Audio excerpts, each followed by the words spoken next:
Dear students, good afternoon. I hope you people are healthy and well. As we know that since last few video lectures, have been discussing second unit of our syllabus of public international law, that is sources and subjects of international law.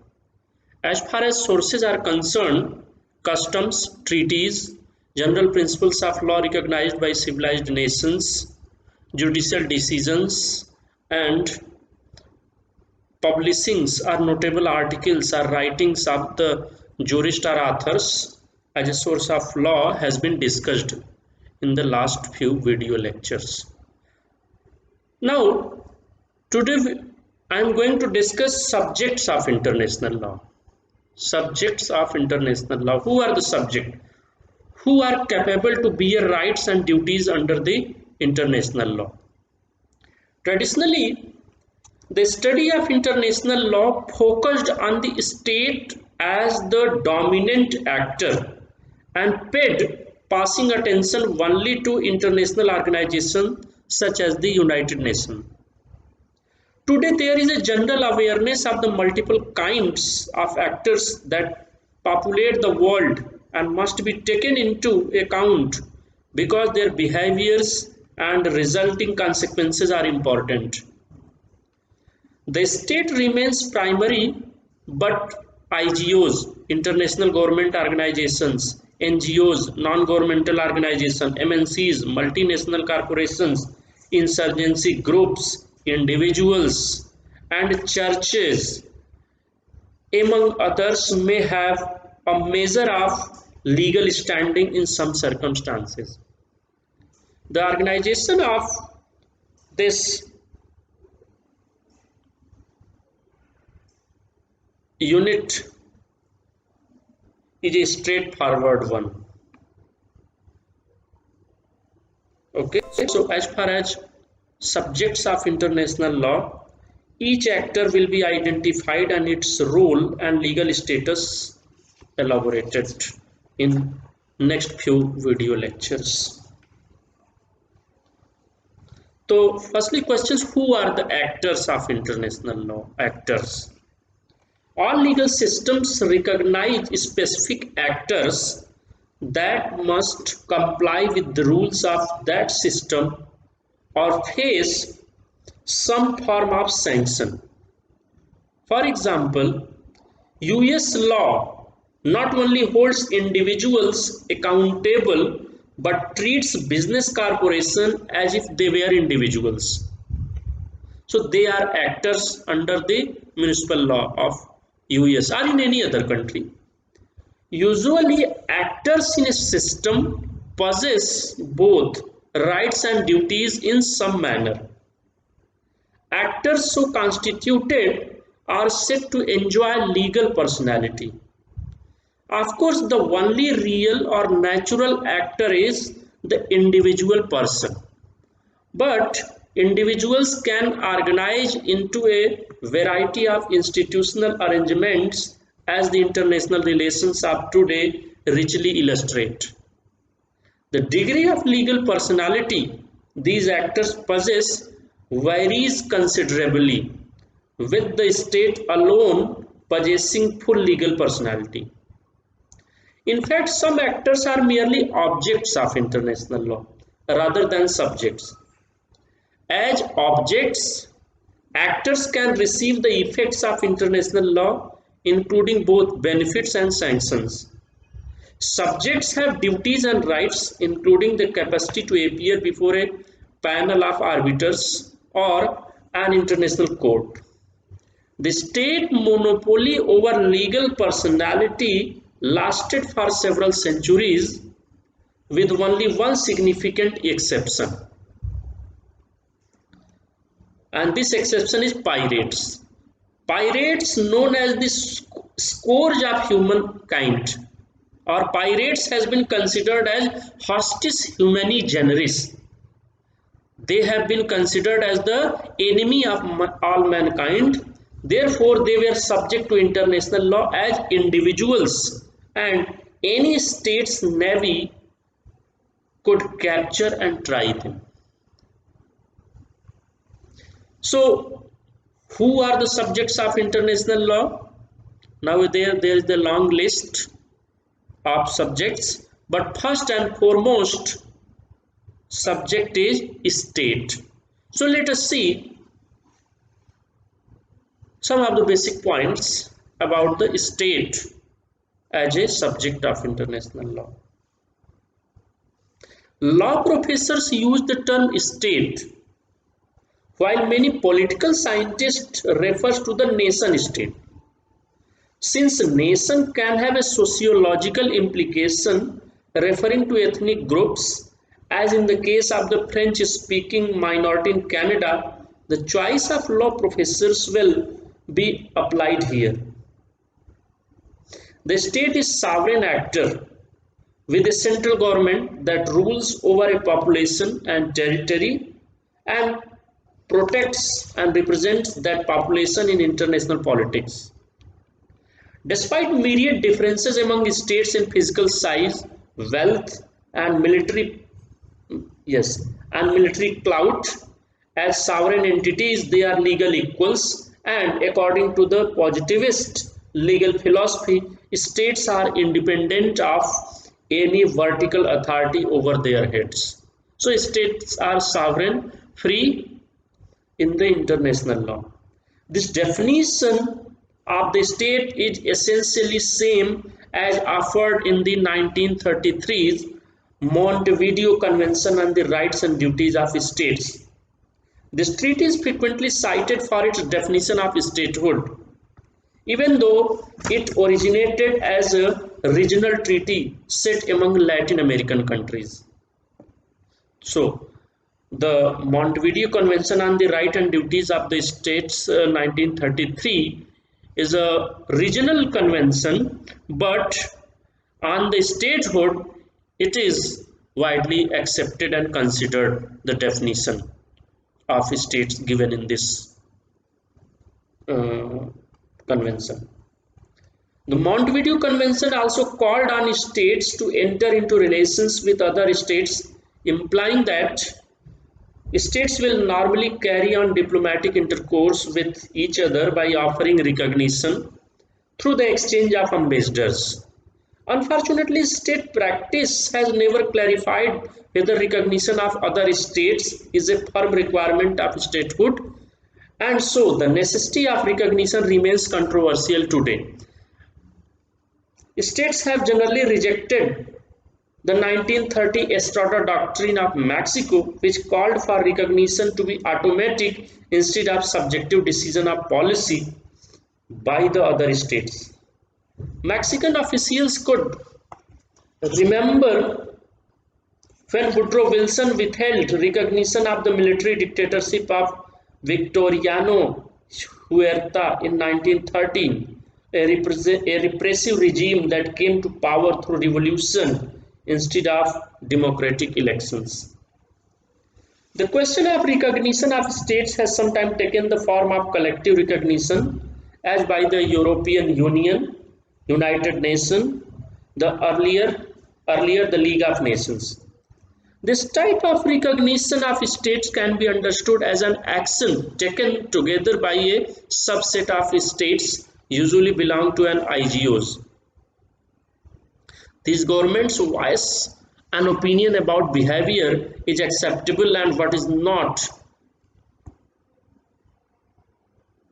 not as criteria for recognition. The League recommended against recognition of the puppet regime of Manchukuo, which Japan set up after seizing Manchuria from China in 1931. When Rhodesia, under the control of minority white regime, broke away from Great Britain in 1965, the UN Security Council in 1970 ordered all member states of the UN to withhold recognition of the Rhodesian government because it obviously had denied governing power to the large majority of black citizens. Rhodesia is present-day Zimbabwe. At the end of the Cold War, the European Union held a meeting in 1991 to discuss a common recognition policy regarding the new states splintering off from the Soviet Union and Yugoslavia. The EU let it be known that the formation of democratic governments would weigh heavily in the decision to grant or withhold recognition of the new states. Besides a formal definition of statehoods, states also have duties and rights that guide their treatment of one another. These duties and rights provide a social lubricant for the mutual interactions of states that makes for a more convivial international society than otherwise would be the case. States are to act in good faith in their dealing with other states, and very importantly, they must respect the principle of pacta sunt servanda. This hallowed legal principle requires that states respect and obey all treaty obligations. Additionally, states can expect to benefit from rights based on state immunity, which means that normal act of states should be free from interference. Most importantly, a state's government cannot be taken to court in another country without the state's permission. Among a world of diverse states, irresponsible behavior can and does happen, sometimes shaking the system of duties and rights, but there have been important efforts to strengthen the system of rights and duties with written understandings.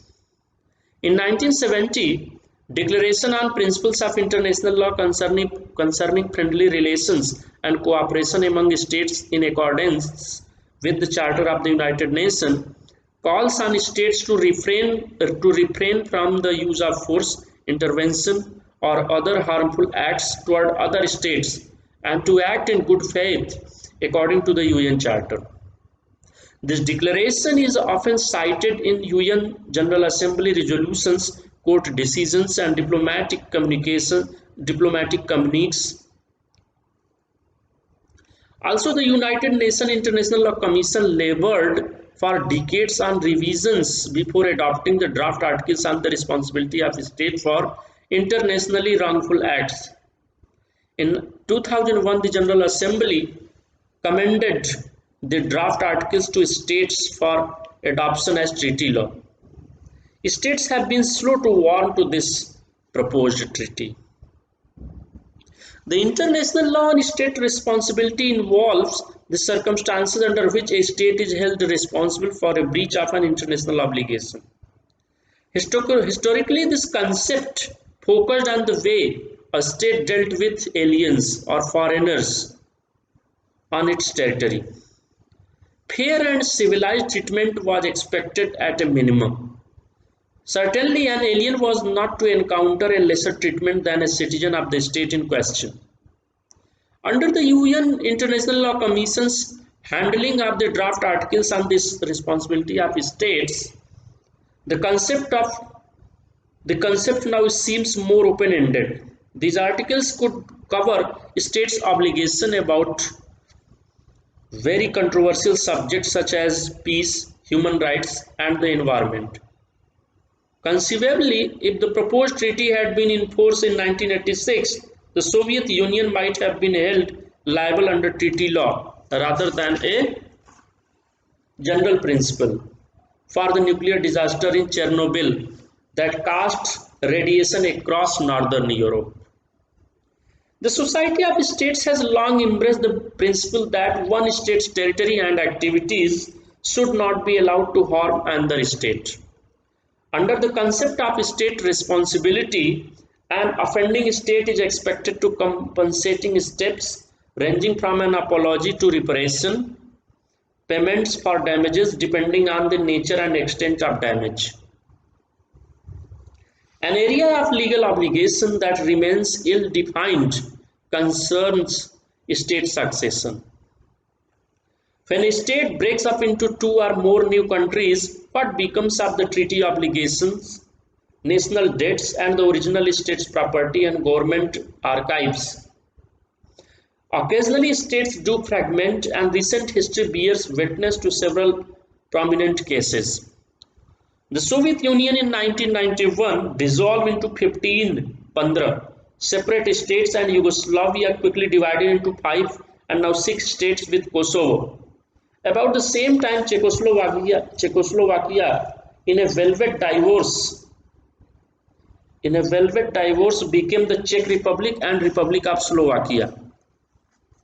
With the meltdown of communist sovereignty emanating from Moscow, the countries could pursue new political forms more to their liking.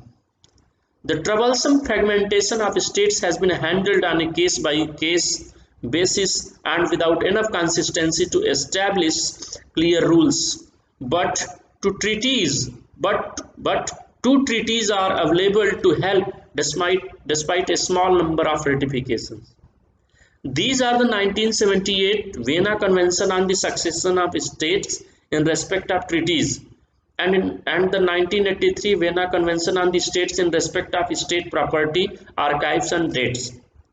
5 states emerging from the Yugoslavia Federation accepted the 2001 Agreement on Succession issues to cover their specific situation. Succession remains highly political, with states insisting on leaving their options open. Ample political will must always precede successful law.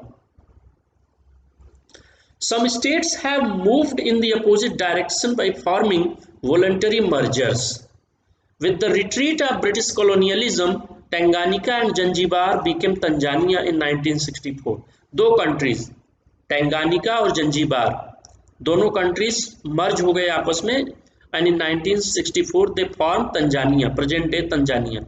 More recently in 1990, East and West Germany having been divided into 2 states by the Cold War, began a merger when the citizens of both Germanies, acting with dramatic spontaneity, tore down the infamous Berlin Wall.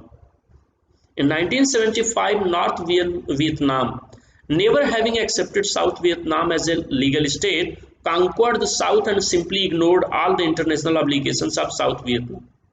A state completely absorbed in this manner is regarded as extinct. Mergers generally are much easier to complete than a division of a country into 2 or more states. German diplomat Dieter Papenfupp insightfully offers the metaphor that mergers of states are like marriage and are easy to enter into, while breaking up a country is similar to divorce, with the experience painful and expensive. Offering a legal definition of the state as an actor with duties and rights is relatively easy. States as actors are caught up in forces of change that can create a new environment for state interaction and potentially even the meaning and importance of statehood itself. In the last decade, a veritable cottage industry of scholarship has raised questions about the viability of the state and its future as the primary actor. So far, the state has held on for several centuries, while rivals such as city-states, empires and tribes, among others, have dwindled in importance and landed in the dustbin of history. The gist of concern is that forces below and above the state are whittling away on its importance. Ethnic groups in many countries wish to break away and form their own states. Cities and provinces of different countries ignore their national government and use telephone diplomacy to iron out trans-border problems on their own. States appear more vulnerable as illegal immigrants, illicit drugs, terrorists, cultural forces, and above all, the tightening grip of globalizing economy demonstrate convincingly the permeability of national borders. Not all writers have joined this cottage industry, however. Annie Mary Slaughter refers to the state as not disappearing after being battered by various forces, but adjusting. Slaughter rightly points out that the state is fine-tuning itself not to create a hermetically sealed sphere, but to intensify state power for more effective participation in the world. Despite countries' name changes and shifting borders over time, the population of states in the world is at the healthy number about 200, the largest count in history. While all states are the same legal characteristics of statehood, sorry, while all states share the same legal characteristics of statehood, the reality of the state appears in myriad variety. It is important to aware of the kinds of difference that exist among states because these differences often shape the policy choices of states, including their position in a legal dispute. Traditionally, Traditionally, the professor of international relations have given much attention to the military power of states. The range is from the United States, widely acknowledged as the world's unrivaled military titan, to numerous small states that simply cannot defend themselves at all. An example would be Comoros, consisting of three impoverished islands with a half-million population located off the southeastern coast of Africa. In 1995, this tiny country was seized by mercenaries until French soldiers charitably came to the rescue. Charles de Gaulle once called these scattered island states the dust of empires. The states of the world can be divided at times by political ideology and always by culture. The states of the world can be divided at times by political ideology and always by culture. Differences among fascist, communist and democratic states led to the Second World War. Now the world copes with radical terrorists, many of whom are from fundamentalist Muslim sects. When deep political and cultural fissures divide states, the chances of peacefully guiding relations by rules of law are bound to decline markedly. Economic differences among states are huge, and the disparity between rich and poor states is also a source of one the world's great simmering conflicts. The physical differences among states are so great that it is hard to imagine that they can all be fitted into a common category, even if it is based on a legal definition. There is a gigantic Russia covering the Eurasian heartland, which contrasts sharply with the minuscule Pacific island countries of Kiribati, Nauru and Palau, and with every imaginable size existing in between. Disparities in population size are even more striking, with China and India leading the way at over a billion people each out of the world's total 6.6 billion people. Numerous countries have fewer than a million people, and some of the tiny states such as the Liechtenstein, Monaco and San Marino have only 30 to 50,000 people. Countries also vary tremendously over the extent of their ethnic heterogeneity, and the problem that arise from these cultural differences, religious, racial, language, tribal and other cultural differences can cause serious difficulties. Many states face disintegration by ethnic secessionists movements or turn to political repression to hold their minorities in line.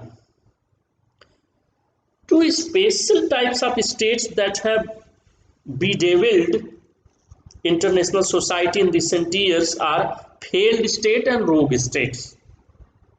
As Stanley Hoffman pointed out several years ago, the chief problem facing the world today is not finding a way to establish a world government or fending off an ambitious, strong state wanting to dominate the other, but finding a way to deal with the many weak states that are wrecked by ethnic conflict and poverty until they just seem to fall apart, creating nobody in charge states. Somalia, for instance, has been in turmoil since the 1980s and now plagues international shipping in the Red Sea with a serious outbreak of piracy that has drawn the attention of the UN Security Council. The other type of bedeviling state is that of the rogue state. The US State Department maintains a list of states that it perceives as harmful to the peace and security of international society. This list of the notorious has included Cuba, Iran, Iraq, Libya, North Korea, Serbia, Somalia, Syria, and Sudan. Robert Harvey offers three criteria of roguery: the act of unprovoked aggression, the sponsorship and direction of terrorism toward other state, and third, a refusal to respect international law. In addition to the United States, other actors of international society often regard the same states as problems, although they may not apply the pejorative term of rogue state. These rogues have scoffed at international law and fervently resisted an international order that they are unable to overturn. So friends, we have discussed so many things about the state as a subject of international law. In brief, there are certain selected duties and rights of the state. First is state doctrine. A court, it means a court in one state will not sit in judgment on the act of other state carried out on its own territory. Second, pacta sunt servanda. States are obliged to obey treaties and international law in general. Third, state must not intervene in the affairs of other states or attack them militarily. Fourth, states must not allow their territory to be used to harm other states by counterfeiters, revolutionaries, terrorists, or even commercial operations that may cause pollution to reach the territory of another state. Fifth, states have an obligation to compensate other states and their citizens in cases of material harms that include shipwrecks, the fall of space vehicle debris, and the nationalization of private property belonging citizens of another country. Sixth, states have a duty to protect foreign nationals and their property and to treat them as well as their own citizens with a few exceptions, mainly regarding matters of voting and holding political office. So these have been the duties of the states. As far as rights are concerned, states have a right to self-preservation, including self-defense. States enjoy a right to legal equality and sovereign independence, including control over their domestic affairs. Third, states have a right to recognize one another and to participate in diplomatic intercourse, including joining international organizations. Fourth, states can exercise the right to sue other states in the International Court of Justice and other courts if they have ratified the treaty creating these courts. Fifth, states possess the right of immunity for acts of state, for their diplomats, and for vehicles of war, including ships and planes. And sixth right of states is states expect other states to reciprocate acts of good faith and comity. So, par imperum non habet imperium. So, today we have discussed states as a subject of international law, its kinds, etc. I hope this video is sufficient. It is not sufficient, it is mere suggesting. This video will be fruitful to unlock or to understand the concept of states in international law. Thank you all.